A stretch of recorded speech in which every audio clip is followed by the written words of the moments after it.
Good morning students. आज हम लोग नए चैप्टर पॉलिनोमियल्स को पढ़ेंगे। पॉलिनोमियल्स पढ़ने से पहले आप लोग क्लास 8 में जो अलजेब्रिक एक्सप्रेशन पढ़े होंगे उसको थोड़ा सा रिकॉल कर लेते हैं। अलजेब्रिक एक्सप्रेशन में आप लोगों ने क्या पढ़ा होगा? Algebraic expression.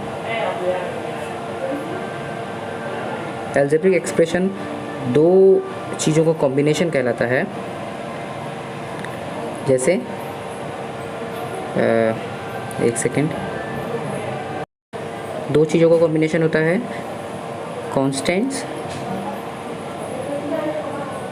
Constants and variable. Constants and variables. Constant किसे कहते हैं? कांस्टेंट्स जो जितने भी नंबर्स को हम जानते हैं या जिनकी वैल्यू फिक्स होती है वो कांस्टेंट्स कहलाते हैं। और वेरिएबल्स जितने भी लेटर यूज़ किए जाते हैं अलजेब्रा में वो सारे वेरिएबल्स कहलाते हैं। ठीक है, जैसे 5, 3, -4, 1/2, 2/7, √3, √5, ये सारे कांस्टेंट्स हैं। और variables a, b, c, p, q, r, x, y, z, ये सारे वेरिएबल्स कहलाते हैं। और कांस्टेंट्स और वेरिएबल का कॉम्बिनेशन क्या कहलाता है? Algebraic expression. और ये कॉम्बिनेशन तैयार कैसे होता है? इन कॉम्बिनेशन को तैयार करने के लिए मैथमेटिक्स के 4 बेसिक ऑपरेशन जो हैं वो यूज़ किए जाते हैं, जैसे addition, subtraction, multiplication and division.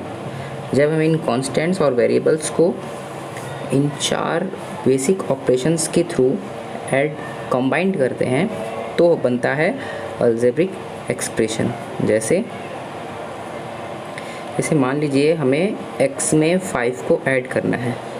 ठीक है, तो x एक वेरिएबल है और 5 एक कांस्टेंट है और इनको ऐड करेंगे तो ये बन गया एक अलजेब्रिक एक्सप्रेशन। ठीक है, इसी तरह से अगर हम ये कहें कि 3/2 ऑफ y, 3/2 ऑफ y, तो क्या बनेगा? 3/2 y। ऑफ का मतलब मल्टीप्लाई होता है, तो फिर से ये क्या बन गया? एक अलजेब्रिक एक्सप्रेशन। ठीक है, या ये कहें कि x में से 3 को माइनस कीजिए और 12 से डिवाइड कीजिए, तो फिर ये क्या बन गया? ये एक अलजेब्रिक एक्सप्रेशन हो गया। ठीक है, या फिर ये कहें कि 5 में x ऐड कीजिए और x² से डिवाइड कीजिए, तो ये भी एक अलजेब्रिक एक्सप्रेशन हो गया। ठीक है, तो ये सारे अलजेब्रिक एक्सप्रेशन हैं।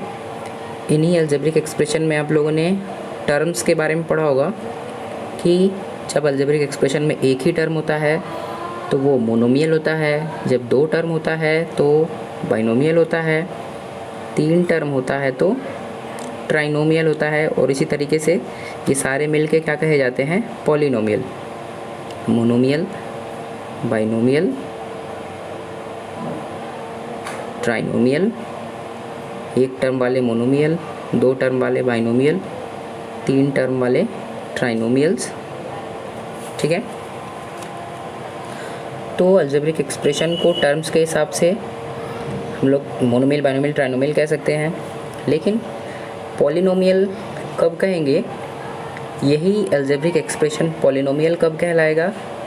उसके लिए कंडीशन है कि जब किसी अलजेब्रिक एक्सप्रेशन में, पहली बात कि अगर वो एक ही वेरिएबल का पॉलिनोमियल है तो एक ही तरह का वेरिएबल यूज़ होना चाहिए।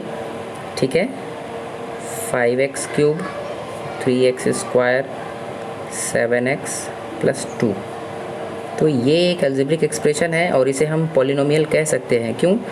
पॉलिनोमियल कहलाने के लिए, किसी अलजेब्रिक एक्सप्रेशन को पॉलिनोमियल कहलाने के लिए क्या क्या शर्त है? पहली शर्त ये कि अगर वो एक ही वेरिएबल का पॉलिनोमियल है तो उसमें एक ही तरह के वेरिएबल यूज़ होने चाहिए। जैसे यहाँ पे है ये x, यहाँ भी x यूज़ हुआ है, यहाँ भी x यूज़ हुआ है, ये सारे एक ही तरह के वेरिएबल हैं, ठीक है। दूसरी चीज़, जहाँ जहाँ भी वेरिएबल यूज़ हुआ है उसका जो पावर है वो नॉन नेगेटिव इंटीज़र होना चाहिए। पावर नॉन नेगेटिव इंटीज़र होना चाहिए। क्या मतलब? जैसे यहाँ x का जो पावर है वो क्या है? पॉजिटिव का 3। यहाँ जो x का पावर है वो क्या है? पॉजिटिव 2। यहाँ x का जो पावर है वो क्या है? 1। और यहाँ पर भी x का पावर है वो क्या है? 0। ठीक है। तो यहाँ जितने भी वेरिएबल यूज़ हुए हैं इन सब के जो पावर हैं वो नॉन नेगेटिव इंटीज़र हैं, ठीक है। ये दूसरी शर्त हो गई। पहली शर्त क्या थी? कि सारे एक ही वेरिएबल यूज़ होने चाहिए। दूसरी शर्त कि सारे पावर जो है वो नॉन नेगेटिव इंटीज़र होना चाहिए, ठीक है। तीसरी शर्त, जो ये इन वेरिएबल्स के कोफिशिएंट हैं, कोफिशिएंट जैसे x³ का कोफिशिएंट यहाँ पर 5 है, x² का कोफिशिएंट 3 है, x का कोफिशिएंट 7 है और x के पावर 0 का जो कोफिशिएंट है वो 2 है। तो ये सारे जो कोफिशिएंट हैं वो क्या होने चाहिए? वो कोई रियल नंबर होने चाहिए, ठीक है। वो कोई रियल नंबर्स होने चाहिए। तो आप रियल नंबर्स के बारे में जानते हैं कि किन्हें रियल नंबर कहते हैं, ठीक है। तो वेरिएबल्स के पावर जो हैं वो नॉन नेगेटिव इंटीज़र, जो सारे कोफिशिएंट हैं वो रियल नंबर होने चाहिए। और चौथा आखिरी जो कंडीशन है कि अगर ये थर्ड डिग्री का पॉलिनोमियल है, ठीक है, तो थर्ड डिग्री वाले टर्म का जो कोफिशिएंट है वो 0 नहीं होना चाहिए, ठीक है ना। जो थर्ड डिग्री मतलब क्या? इसमें जो वेरिएबल का मैक्सिमम पावर जो आपको दिख रहा है वही इस पॉलिनोमियल की डिग्री कहलाती है। जैसे जो एग्जांपल हमने यहाँ लिया हुआ है, ये इसकी डिग्री क्या है? 3 है, ठीक है। इसकी डिग्री क्या है? 3 है। तो 3 डिग्री का ये पॉलिनोमियल कहलाने के लिए जो 3 डिग्री वाला पावर है उसका जो कोफिशिएंट है वो 0 नहीं होना चाहिए, क्योंकि अगर वो 0 हो गया तो ये वाला टर्म ख़त्म हो जाएगा और ये पॉलिनोमियल है जो सेकंड डिग्री का पॉलिनोमियल बन जाएगा, ठीक है। तो हम लोगों ने 4 बातें समझा। किसी पॉलिनोमियल को, किसी अलजेब्रिक एक्सप्रेशन को पॉलिनोमियल होने के लिए 4 बातें सीखा। क्या? पहली बात कि जो वेरिएबल है वो एक ही वेरिएबल यूज़ होना चाहिए, यहाँ एक ही वेरिएबल है। दूसरी बात कि जो पावर है वो नॉन नेगेटिव इंटीज़र होने चाहिए, पावर नॉन नेगेटिव इंटीज़र होने चाहिए, ठीक है। तीसरी बात कि इनके जो कोफिशिएंट हैं, ये कोफिशिएंट ये सभी रियल नंबर होने चाहिए, ठीक है। और जो मैक्सिमम डिग्री का जो पावर, जो मैक्सिमम डिग्री वाला जो टर्म है उसका कोफिशिएंट 0 नहीं होना चाहिए, ठीक है। बस इतनी ही बात है पॉलिनोमियल होने के लिए। किसी भी अलजेब्रिक एक्सप्रेशन का पॉलिनोमियल होने के लिए ये सारी शर्त हैं, ठीक है। देखिए, अलजेब्रिक एक्सप्रेशन तो कुछ भी हो सकता है। जैसे मान लीजिए x + 1/x, ये एक अलजेब्रिक एक्सप्रेशन है, but this is not a polynomial. क्यों? क्योंकि यहाँ पर पॉलिनोमियल होने के लिए इसका पावर तो 1 है, बट इसका जो पावर है वो -1 हो जाएगा, ठीक है। इसलिए ये एक्सप्रेशन जो है वो अलजेब्रिक एक्सप्रेशन तो है लेकिन पॉलिनोमियल नहीं है, ठीक है। चलिए आगे क्या देखना है? टाइप्स ऑफ पॉलिनोमियल देखना है हमें। पहला टाइप क्या होता है? पहला टाइप होता है मोनोमियल। जब किसी पॉलिनोमियल में एक ही टर्म हो तो वो क्या कहलाता है? मोनोमियल, ठीक है। ये जो टाइप्स है हम लोग on the basis of terms पे देख रहे हैं, on the basis of number of terms, ठीक है। तो इसमें जो पहला आता है वो होता है मोनोमियल, दूसरा जो आता है वो होता है बाइनोमियल, 2 टर्म वाले बाइनोमियल, 3 टर्म वाले ट्राइनोमियल, ठीक है। उसके बाद इसी तरह से on the basis of degree, on the basis of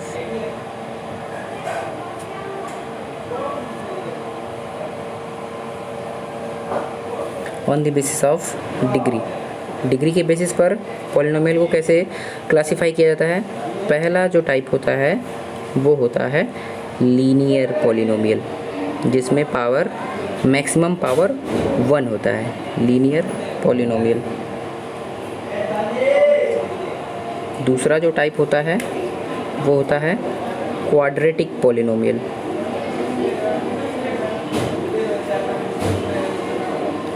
quadratic polynomial, इसमें इसकी डिग्री 2 होती है, मतलब मैक्सिमम पावर 2 होना चाहिए वेरिएबल का। यहाँ डिग्री 1, यहाँ डिग्री 2, ठीक है। और तीसरा जो होगा वो होगा क्यूबिक पॉलिनोमियल।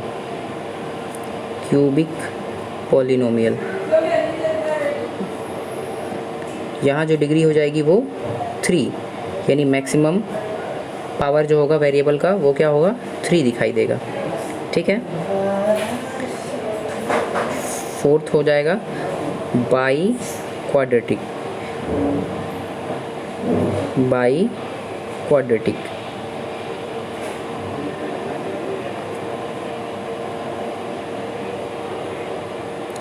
ठीक है, इसकी जो डिग्री होगी वो 4।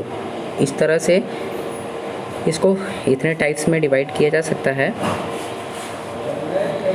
ठीक है। चलिए अब हम अपने एक्सरसाइज के क्वेश्चंस को देखते हैं। इसमें और भी कुछ चीज़ें आप ऐड कर सकते हैं, जैसे मान लीजिए किसी पॉलिनोमियल में केवल कोई पॉलिनोमियल है 5, यहाँ आपको कोई वेरिएबल दिखाई नहीं दे रहा है, ठीक है, तो इसे हम कांस्टेंट पॉलिनोमियल कहेंगे। क्या? कांस्टेंट पॉलिनोमियल, क्योंकि आप चाहें तो यहाँ पर वेरिएबल की पावर क्या ले सकते हैं? 0। तो ये जो कांस्टेंट पॉलिनोमियल है इसकी जो डिग्री होगी वो क्या होगी? इसकी डिग्री 0 होगी, ठीक है, इसकी डिग्री 0 होगी, तो इसे हम लोग कहेंगे कांस्टेंट पॉलिनोमियल। और अगर ये कांस्टेंट पॉलिनोमियल या कहिए आप कि 0, ठीक है ना, केवल 0 ही यूज़ हुआ हो पॉलिनोमियल में, तो इसे हम लोग कहते हैं 0 पॉलिनोमियल। और यहाँ पर डिग्री जो है वो अनडिफाइंड होती है, 0 पॉलिनोमियल्स, ठीक है। तो इसकी डिग्री जो है वो क्या होगी? Undefined, degree undefined, okay. चलिए अब हम अपने एक्सरसाइज के क्वेश्चंस को देखते हैं।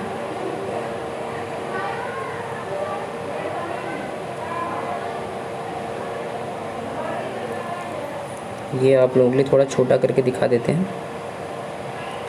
जो जो चीज़ें हमने सिखाया बताया वो सब, हमारी शुरुआत कहाँ से हुई थी? पॉलिनोमियल से।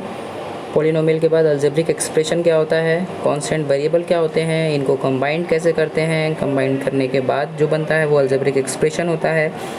फिर उसके बाद इस अलजेब्रिक एक्सप्रेशन के पॉलिनोमियल होने के लिए क्या क्या कंडीशंस है वो बताया हमने कि पहली कंडीशन क्या है? पहली कंडीशन कि एक ही तरह का वेरिएबल यूज़ होना चाहिए। दूसरी कंडीशन कि सारे वेरिएबल का पावर नॉन नेगेटिव इंटीजर होना चाहिए, इंटीजर होना चाहिए, वो भी नॉन नेगेटिव यानी पॉजिटिव इंटीजर होने चाहिए।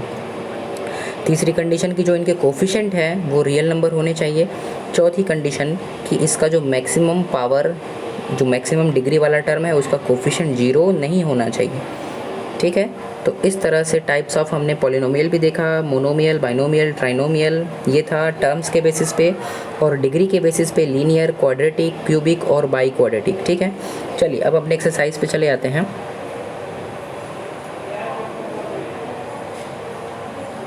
ये हमारे एक्सरसाइज के क्वेश्चंस हैं। एक्सरसाइज 2.1 फर्स्ट क्वेश्चन है which of the following expression are polynomials in one variable and which are not.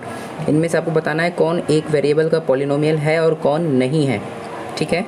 तो ध्यान रहे, साफ साफ लिखा हुआ है कि एक वेरिएबल वाला होना चाहिए, वन वेरिएबल पॉलिनोमियल होना चाहिए, यानी मैक्सिमम पॉलिनोमियल टाइप्स कितने तरह के पॉलिनोमियल यूज़ होने चाहिए? एक ही तरह का पॉलिनोमियल यूज़ होना चाहिए। अगर एक्स है तो एक्स, वाई है तो वाई, पी है तो पी, टी है तो टी, जो भी हो।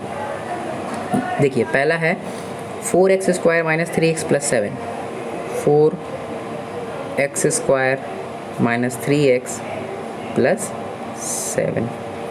ठीक है, तो ये पॉलिनोमियल है कि नहीं? हाँ है बिल्कुल, क्योंकि पॉलिनोमियल होने के लिए पहली चीज़ तो आप देखेंगे कि जितने भी वेरिएबल हैं उन सब के पावर जो है वो नॉन नेगेटिव इंटीजर होना चाहिए। तो इसका जो पावर है वो 2, इसका जो पावर है वो 1, और यहाँ पर भी एक वेरिएबल यूज़ हुआ है, उसका पावर क्या होगा? 0। ठीक है, तो कहीं भी नेगेटिव इंटीजर नहीं आ रहा है। ठीक है, तो ये हो गया आपका non negative polynomial, sorry non negative power सारे हो गए, इसलिए ये पॉलिनोमियल है। कोफिशिएंट क्या होना चाहिए? Real number. तो कोफिशिएंट जनरली आपको रियल नंबर ही मिलेंगे किसी भी पॉलिनोमियल में, क्योंकि अभी तक जितने भी नंबर्स आपने देखा होगा वो सारे रियल नंबर ही होते हैं। ठीक है, तो ये पॉलिनोमियल है। सेकंड,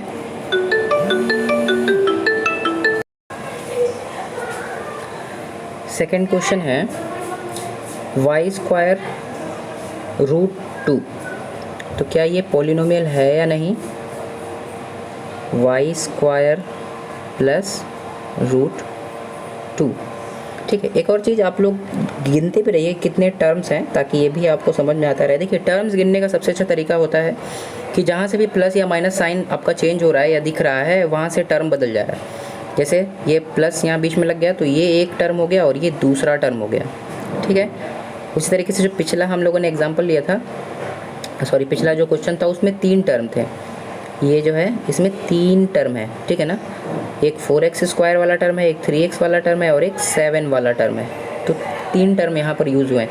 ठीक है, तो नंबर ऑफ़ टर्म्स भी आप लोग गिनना देख लीजिए, सीख लीजिए।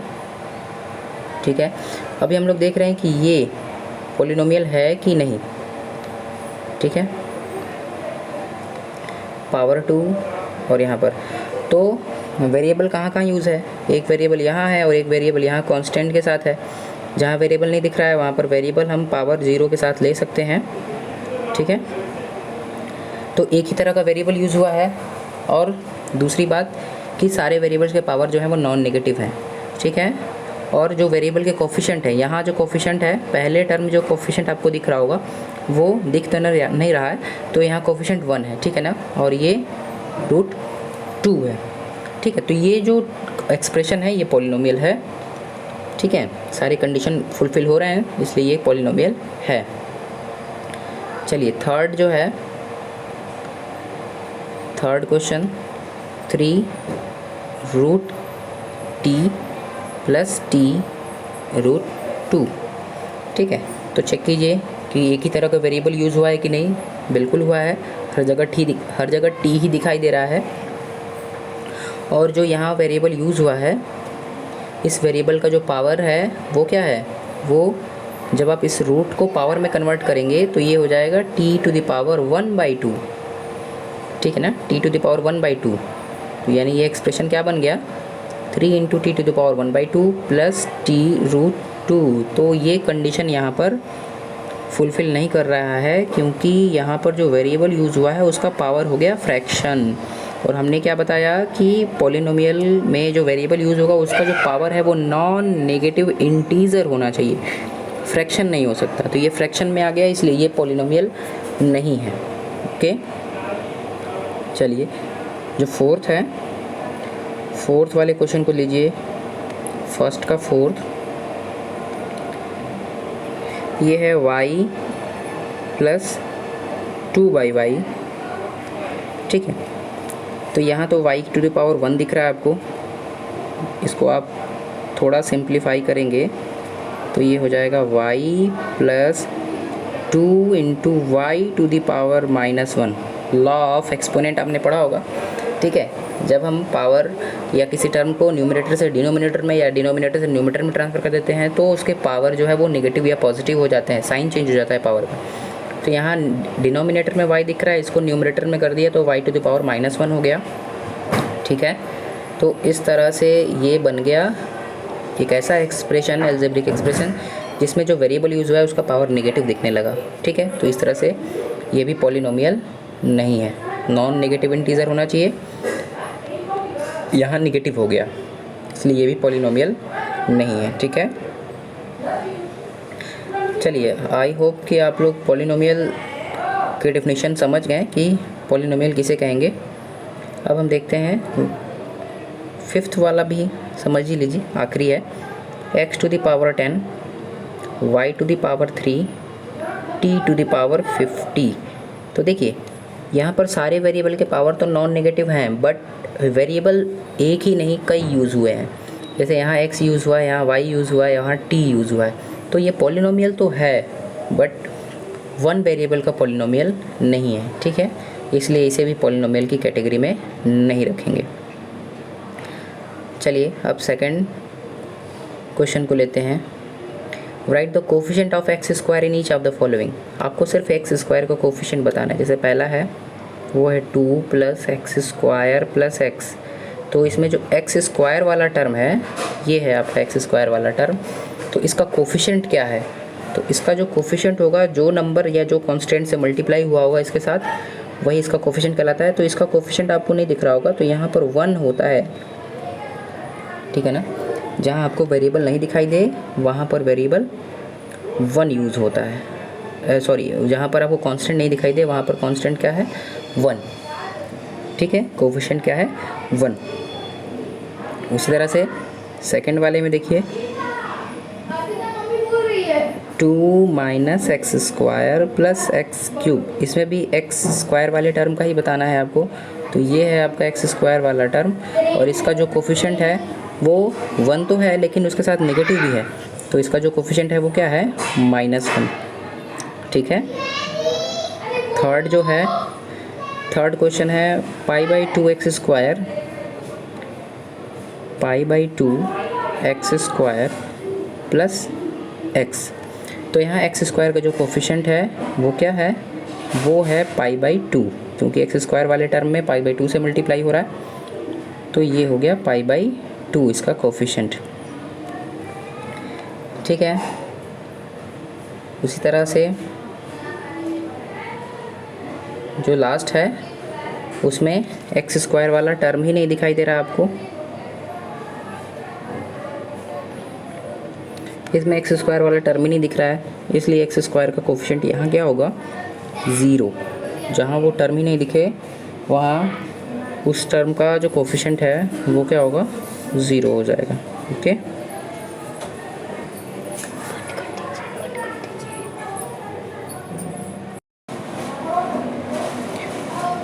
Question number 3, give one example each of binomial of degree 35 end of a monomial of degree 100। मतलब आपको एक एग्जाम्पल अपने से बनाना है एक ऐसे पॉलिनोमियल की जो बाइनोमियल होना चाहिए और उसकी डिग्री 35 होनी चाहिए। तो बाइनोमियल होने के लिए उसमें 2 टर्म होने ज़रूरी है, और डिग्री 35 होने के लिए उसमें जो वेरिएबल आप रखेंगे उसका जो मैक्सिमम पावर है वो 35 होना चाहिए। जैसे मान लीजिए आपने वेरिएबल चूज़ किया y, ठीक है, और y की जो मैक्सिमम पावर है वो क्या रखना है आपको? 35। और दूसरी बात कि इसमें 2 टर्म होने चाहिए, तो आप इस y के पावर 35 के साथ आप कोई और भी टर्म लिख लीजिए 5। तो ये बन गया आपका बाइनोमियल, और इसकी डिग्री क्या हो जाएगी? 35, ठीक है। वैसे ही आप मोनोमियल ऑफ डिग्री 100, आपको मोनोमियल बनाना है। मोनोमियल का मतलब एक ही टर्म यूज़ होना चाहिए और उसमें जो मैक्सिमम पावर है वो क्या होना है? 100, ठीक है। तो आप मान लीजिए आपने वेरिएबल यूज़ किया x और इसके पावर 100, तो आप 5x टू द पावर 100, ये हो गया एक ही टर्म का मतलब मोनोमियल, और इसका डिग्री क्या हो गया? 100, ठीक है। चलिए फोर्थ है right the degree of each of the following polynomial. तो हमने बताया था कि इस सब में जो मैक्सिमम पावर आपको दिख रहा होगा ना, मैक्सिमम पावर जो दिख रहा होगा वेरिएबल का, वही उसकी डिग्री होती है। तो पहला है 5x³ + 4x² + 7x। तो इसमें मैक्सिमम पावर आपको क्या दिख रहा है? ये वाला टर्म मैक्सिमम पावर वाला है और इसकी पावर क्या है? 3। तो इसकी डिग्री क्या हो जाएगी? 3, ठीक है।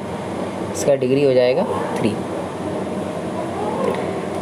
वैसे ही बाकी के सारा आप करेंगे, ठीक है। क्वेश्चन नंबर 5 है, classify the following as linear, quadratic and cubic polynomial.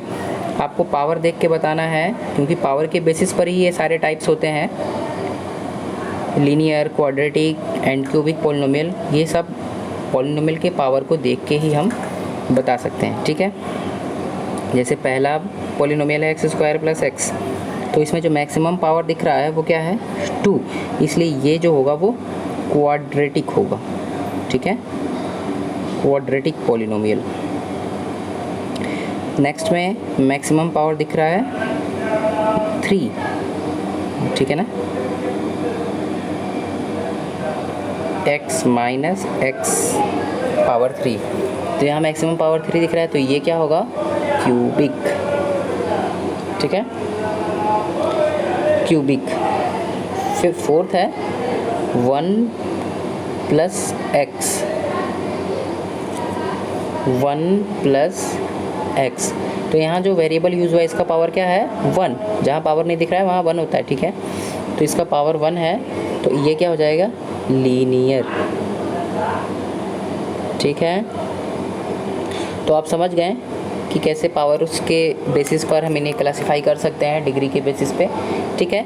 चलिए आज के लिए बस इतना ही, बाकी की बातें नेक्स्ट वीडियो में। Thank you.